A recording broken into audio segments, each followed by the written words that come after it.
I was born and raised in the southeastern Wisconsin, Milwaukee area, so I know that when everyone hears Milwaukee, right away they think of beer and the Milwaukee Brewers. Well, they're right. But do they really know the history behind it? I'm going to take you back in time and back to the present to learn more about what Milwaukee is all about. First, what everyone thinks of beer.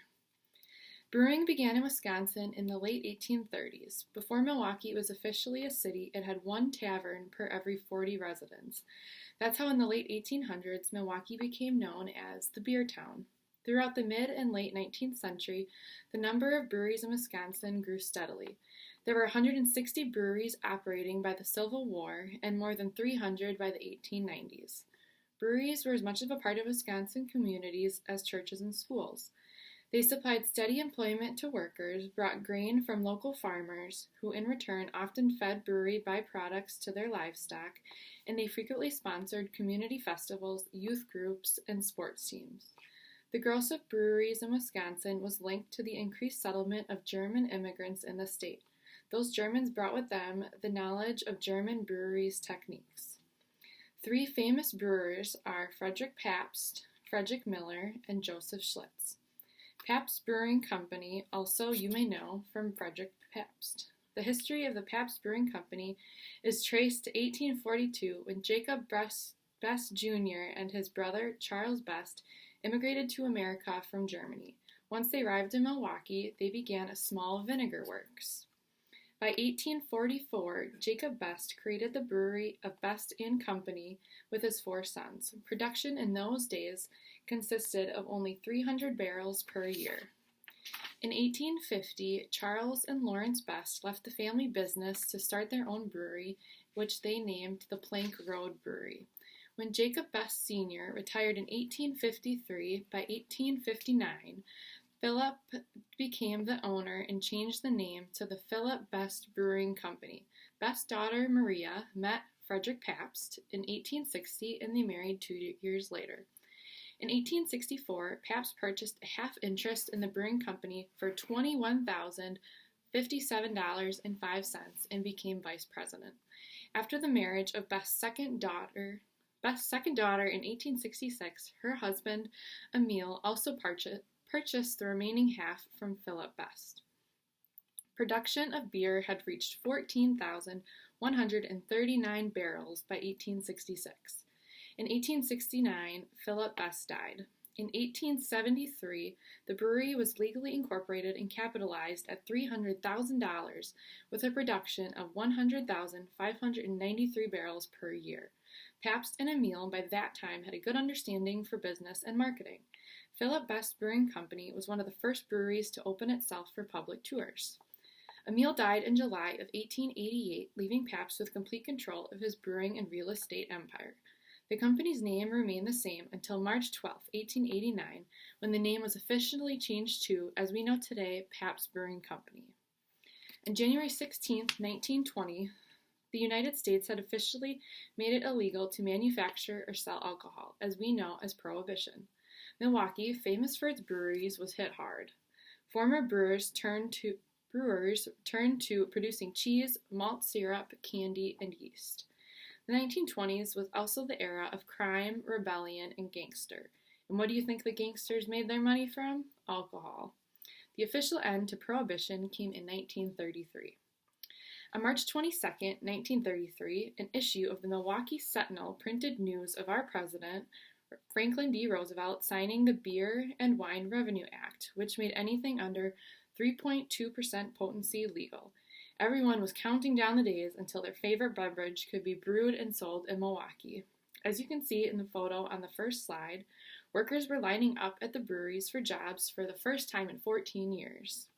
It was no shocker that the return of beer brought in a huge party for Milwaukee. People rushed to taverns to get their first taste of real beer in 13 years. The streets were packed with people and cars. Taverns even began running out of beer because they couldn't keep up with the demand. But do you know a place that could never run out of beer? Miller Park. Before Miller Park was built, baseball in Milwaukee was played at County Stadium. Every major league city has something that makes them unique to the city they're in. Boston has its Green Monster in left field at Fenway Park. Chicago has its four top rooftop viewers at Wrigley Field, and Milwaukee has its tailgaters before, during, and after a game. County Stadium was the first stadium built in the second half of the 20th century, as you can see a photo of it on the second slide. The stadium started being built in 1950. It housed baseball, football, and other events. It was constructed so that if Milwaukee received a professional baseball team, the stadium could be expanded. Well, the Boston Braves moved to Milwaukee for the 1953 season. Construction finally completed, and the ballpark was named County Stadium. The Boston Braves were renamed the Milwaukee Braves, and opening day for the team was on April 14, 1953. County Stadium had a capacity of 28,111 people. The Green Bay Packers even began playing at County Stadium in 1953. By the 1954 season, they increased the capacity to about 43,000. On March 5, 1964, the Braves announced that they would move to Atlanta after the 1965 season. The Milwaukee Braves played their last game at County Stadium on September 12, 1965, moving to Atlanta Stadium the following season. Without the Braves, the Packers were the only ones left using the field. Now former owner Bud Selig purchased the Seattle Pilots and moved them to Milwaukee for the 1970 season. On April 7, 1970, Major League Baseball returned to Milwaukee when the Milwaukee Brewers played their first game at County Stadium against the California Angels. County Stadium had become known for its mascot, Bernie the Brewer.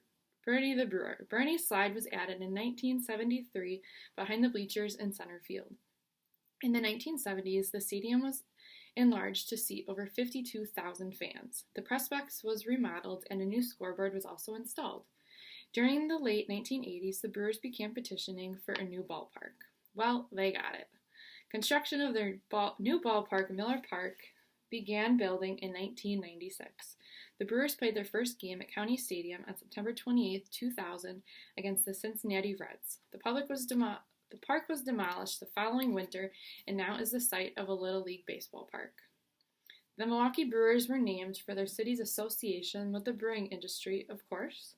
The team's only World Series appearance came in 1982, and unfortunately, they lost.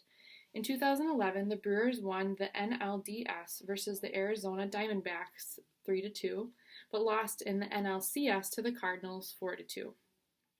Today, Miller Park seats 42,200 people and has the only fan-shaped convertible roof in the U.S. The Brewers are 4th place in the National League Central Division and 10th in the National League and 22nd in the majors. Their current player, Ryan Braun, is ranked number 3 in single-season leaders and career leaders for the team's history.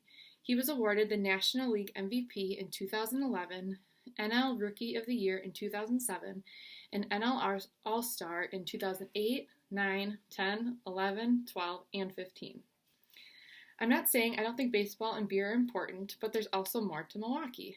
We're owners of the Bronze Fonz, as you can see in the third slide. 2 TV shows of the late 1970s and early 1980s were set in Milwaukee, Happy Days and Laverne and Shirley. The Bronze Fonz is a piece of public art located on Milwaukee's downtown Riverwalk just south of Wells Street and the eastern bank of the Milwaukee River. The sculpture is made to represent the actor Henry Winkler, who played Arthur Fonzarello, or the Fonz, on Happy Days, which aired from 1974 to 1984. The show was set in 1950s Milwaukee. $85,000 was raised to make the Bronze Fonz possible. Milwaukee is also the birthplace and home of the world's only Harley-Davidson Museum. Milwaukee is the birthplace of the museum, and the first Harley-Davidson motorcycle was also built in the city in 1903. The museum opened to the public in 2008. Lastly, a few more things that people might not know about Milwaukee and what made Milwaukee, Milwaukee. It is the largest city in the state of Wisconsin. Christopher Scholes invented the first typewriter in Milwaukee in 1867, and Germanfest serves 20,000 bratwurst and 15,000 pieces of strudel to Milwaukeeans each summer. And we have the oldest certified bowling alley in the U.S. I hope you learned a few more things about Milwaukee and what it's all about and what all the talk about beer and baseball has come from. I hope you've enjoyed learning about the city that I'm proud to call my home.